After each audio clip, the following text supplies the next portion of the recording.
Speak with us today, and thank you to everyone who joined the call. As a reminder, please use the raised hand icon so they know that you have a question and to call on you. And we will get started right away with Mr. Brian Sandalo from the Chicago Sun-Times. Thank you very much, Elizabeth, and thank you, Ezra, for doing this afternoon. Hope all is well with you. Thank you. Good. Just wondering, it's always my standard question, what the status is of Jairo and Fede Navarro and also Xherdan Shaqiri for this weekend. Okay, so Fede and Jairo, not likely. They still have at least a week, I think, to go. Shaq is a possibility, but and it's likely, but it's not. It's not a for sure thing as yet. Okay. So I'm sorry. Go on. I jumped the gun there. no, I was just saying that Fede and Jairo probably more than likely out this weekend. Shaq is a possibility, but I'm not sure yet. Okay. All right. And then just with Shaq, what's the level of concern about what he could provide for the team this season, considering that he had some injuries last year and then has started off this season injured as well? Well, that's the thing. We want to make sure that we get him back as healthy, as close to 100% as possible, and not risk any further injuries. But Shaq makes us a better team. When I think we feel like when Shaq is on the pitch, we are a better team. So we want to get him back on the pitch, but we want to make sure that it's in the right timing and that we limit the chance of him re-injuring himself. Those type of injuries are tricky, and we want to just make sure that it's close to 100% as possible before we run him back out there.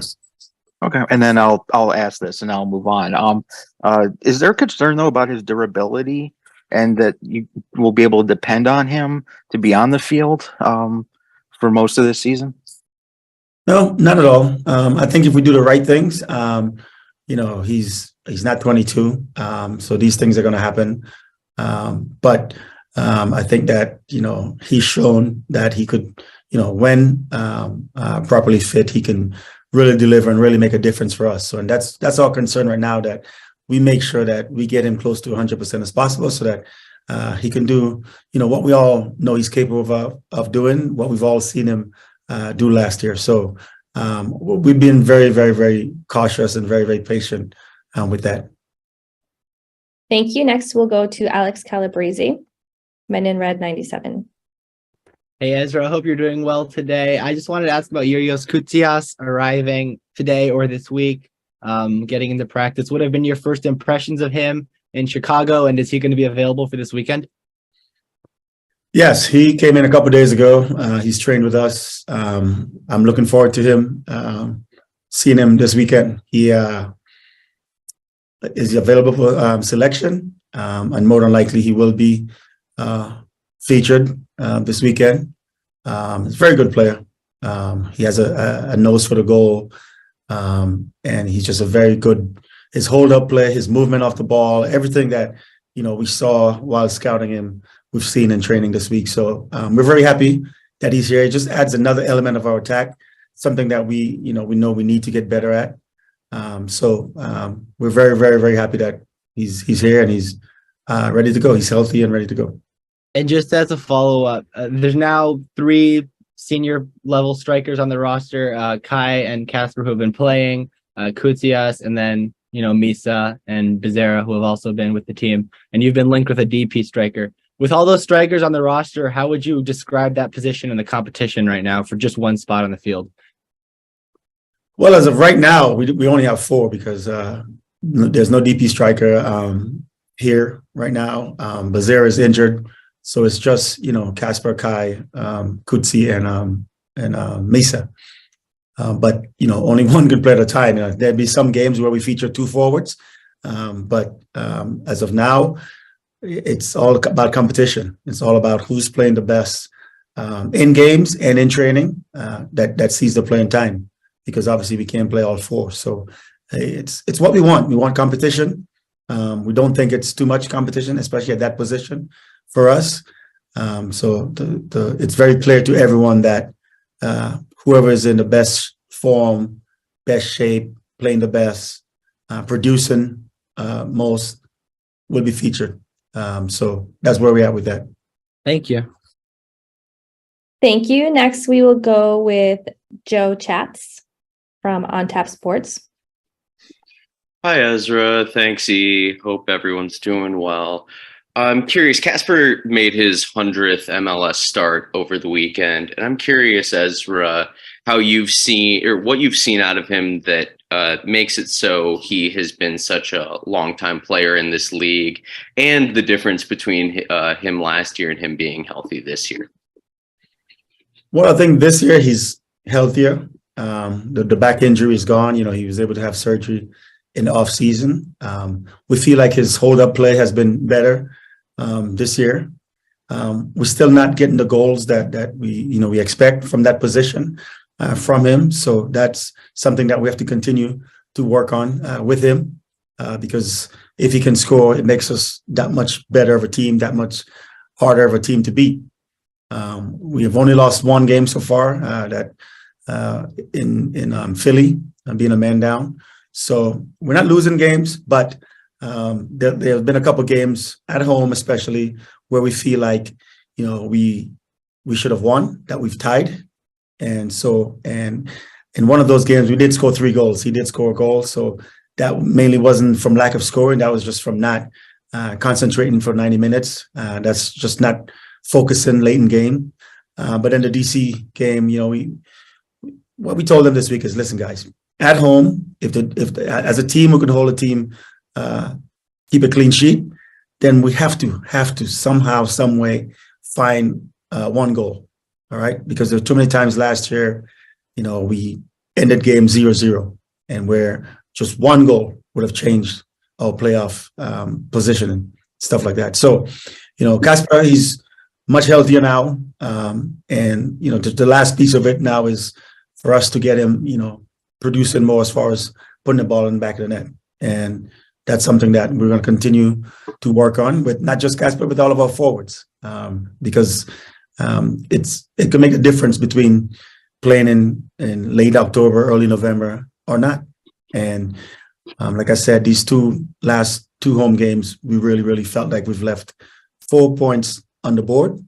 It just means we have to go on the road now and find those 4 points. So I think the team has shown that we're capable of doing that. So there's no panic or anything, but we do need to produce more as far as in the attack. Thank you. Thank you. We will go next with Adnan Basic from Vabel.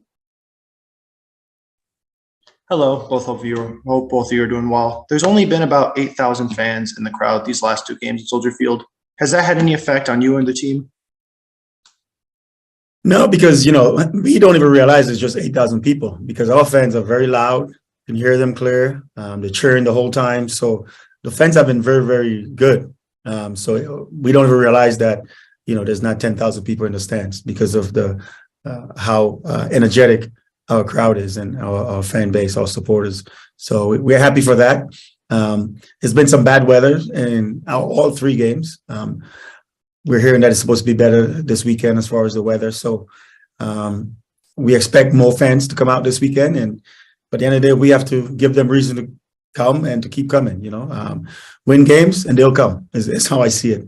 But the few that have been there, we've really, really appreciate their energy and their cheering for us. Speaking about the home games, I know you say there's always pressure to win your home games, but do you feel there's any extra pressure going into these next 2 since they're both at home? Well, we don't want to put added pressure on ourselves. One of the things that we've said to the players from day one is that if you take care of your home games, getting into the playoff becomes easier, and then it's less of a pressure on you on the road to pick up these points, because every time you don't pick up points at home, and mind you, it's not been losses, but they felt like losses because we felt like, especially in the 2, not the NYCFC, we thought, okay, a point was a fair deal because of the way that game went. But definitely Cincy and DC, we felt like we should have got all 6 points. We didn't. We've left 4 on the board. But we've shown that we can go on the road and get the points.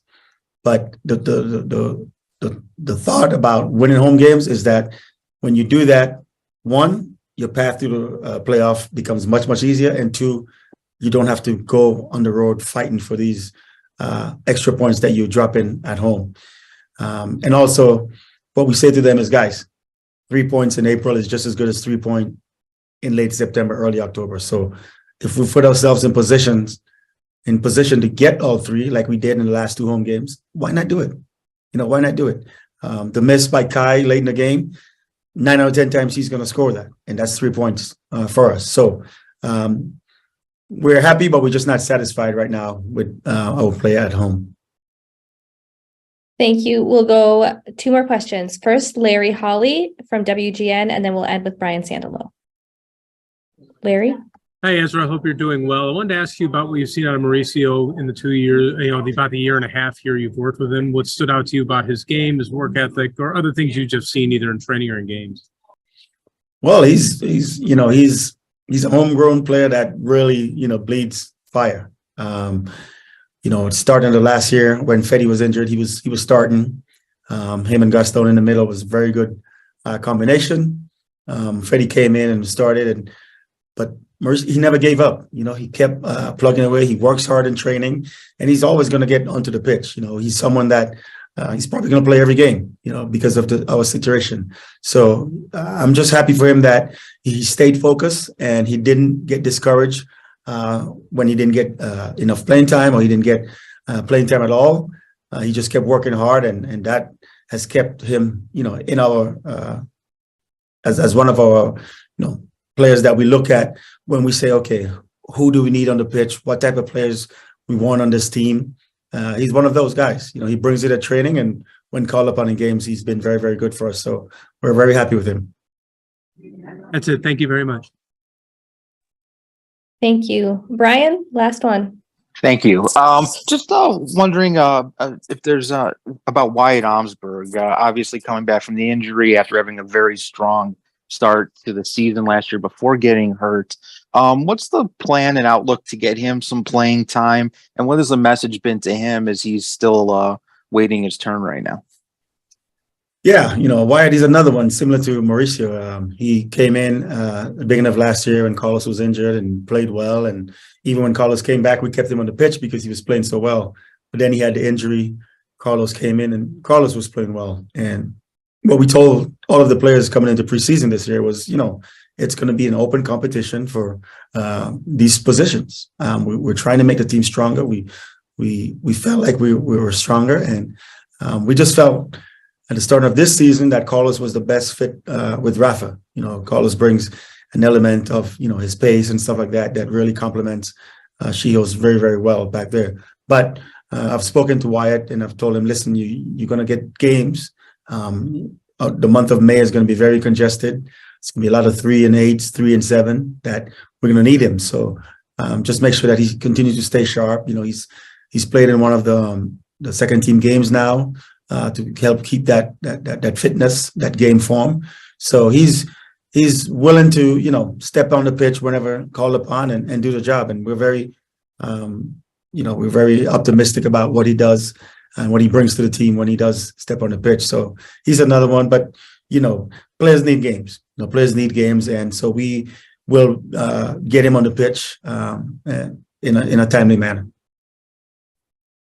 Thank you so much, Coach, for taking the time. We really appreciate it.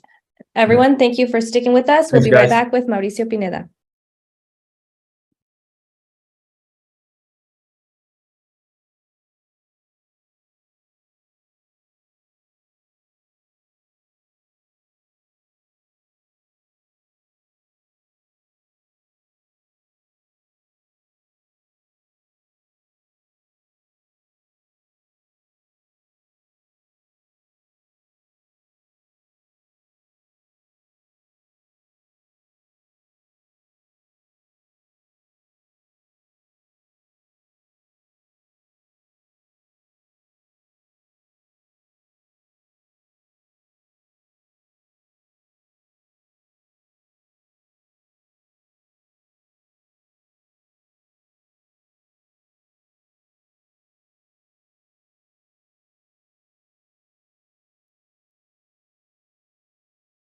appreciate it.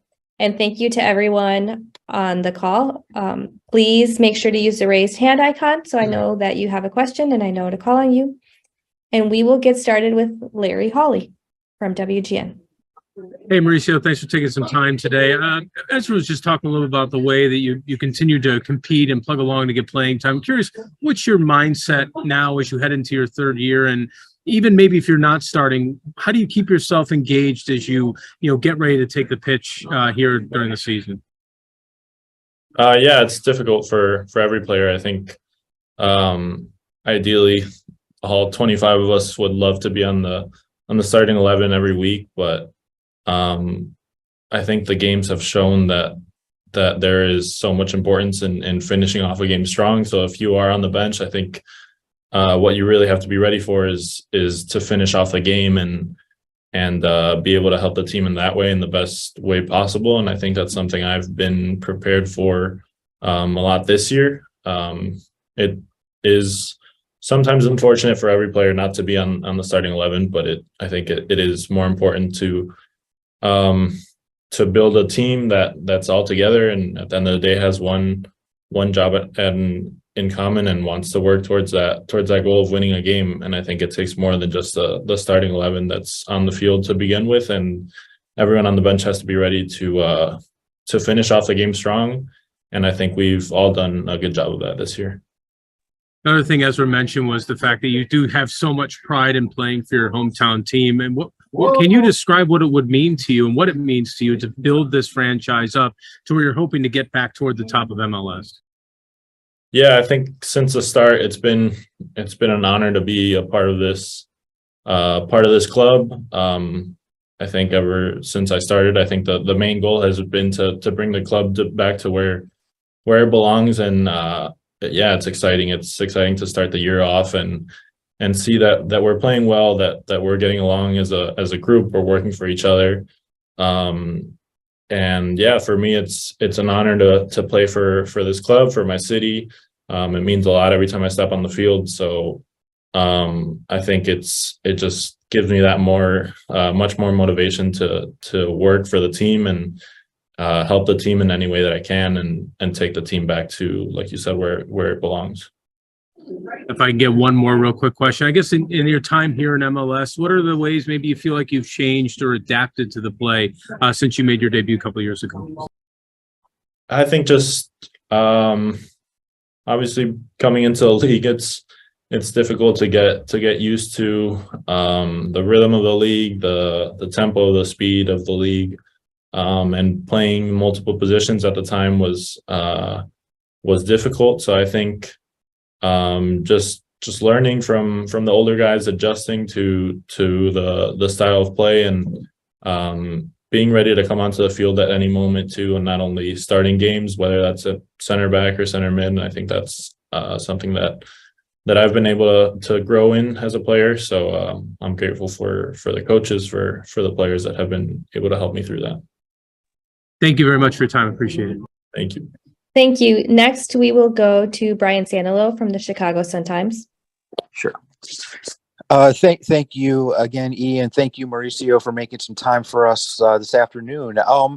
Just to kind of follow up on those points, you've been a jack of all trades, so to speak, for 4 years since you've been with the club. How much do you think that has impacted your development as a player one way or another? I'm sorry, what's the first part? Could you rephrase that a little bit? Yeah, you've been a versatile player playing, midfield, center back. So how do you think that has affected? How do you think that has impacted your development one way or the other? Yeah, I think it helps me out a lot. Just through the years, it's helped me make my way on the field in different games, different situations, different times that the team needs different player or has different availability. So I think being able to play both positions and even different positions in the midfield, I think helps me grow as a player and gives me different opportunities to be able to play on the field. And ultimately, that's my goal to be on the field. So it helps a lot to be able to play two different positions and learn from the different positions, and also just getting different perspective. Obviously, if you're playing as a center back, you kind of start to know what you want from your midfielders, and as a midfielder, you want or you start to get to know what you want from your center back. So just playing in different parts of the field also helps, just to give you perspective in that way. So yeah, I think that's something that has helped me out a lot. Thank you. Thank you. Next, we'll go with Hernan Espinosa from La Fiera Deportiva. Hi, Mauricio. Thank you for taking some time for us. I would like to ask you two questions. The first one is if you ever would like to be called up by the Mexican team or the U.S. national team, would you be more willing to go to any of those teams? And the second one is, as you experience you have for the Fire, you have helped grow up maybe Jairo Torres and Alonso Aceves. How's that integration with you, knowing that you're coming for roots from Mexico? Yeah, for the first question, I think right now the only call up I've received has been from the U.S. national team through the youth national teams and a couple times in the first team. So I think my main focus is with them right now. If I were to get called up again, if something were to change, then I would have to reevaluate the situation. But yeah, it's great to have these players, like you said, coming from the Mexican League, and I grew up watching the Mexican League, so it's good to have these guys, and I get along with both of them pretty well. So yeah, still growing, everyone as a team, getting to know each other and playing together. But yeah, I think the good thing is not only them, but players from all around the world are coming into this team, and I think we're all getting along really well and really becoming a family. And I think that's the most important thing for a successful club. Thank you. Next, we'll go to Adnan Basic from Babel. Hello, hope you're doing well. So looking back at this past weekend, you came off the bench pretty late on versus DC in a back and forth kind of game. What sort of instructions did Coach Hendrickson give you before you were subbed in? Yeah, I think it was a really difficult game, really complicated game where both teams were kind of just going at it and battling back and forth. So I think the main thing was to keep that same intensity, keep the same rhythm that Gaston had been playing with for 80 minutes. And yeah, to see out the game, be smart, choose my moments to go forward, but also help in the defensive part of the game. They were a really direct team, so just winning second balls and just helping close out the game, whether that could be with an offensive play or a defensive play. So yeah, I think that was the most important thing that he said before going in. Thank you. Thank you. Now we'll go to Alex Calabrese from Men in Red 97. Hey, Mauricio, I hope you're doing well today. Earlier, your younger brother, Oscar, started in midfield for the Fire in the GA Cup, though they were eliminated with their narrow loss. As someone who came up through the academy, can you talk a little bit about what it's been like watching him and seeing the progress of the academy over the last few years? Yeah, it's been great. I try to make it out to most of his games, and his team is actually pretty good. So it's fun watching them. It's been fun watching him since he was young, playing at such a high level at such a young age, and right now he's doing really well. I was really excited for him and the whole academy that participated in that tournament, just because it's a super exciting tournament. Teams from all over, and of course all the MLS teams are there. So it's an amazing experience for them all, and I'm hope they made it out. I'm happy they made it out of the group stage, and unfortunately, like you said, they weren't able to win today. But yeah, it's such a great experience for them. I hope they enjoyed it, and but yeah, really happy for my brother as well. Thank you. Thank you. Larry, I see that your hand is still up. Do you have another question? I don't. Sorry about that. My mistake. Okay. Adnan, same thing. Do you have one more question? I didn't, but I'll ask about the Minnesota game upcoming this weekend. They had a big win away to St. Louis. What are your thoughts on them going into this game? Yeah, I think they'll be on a high after that win.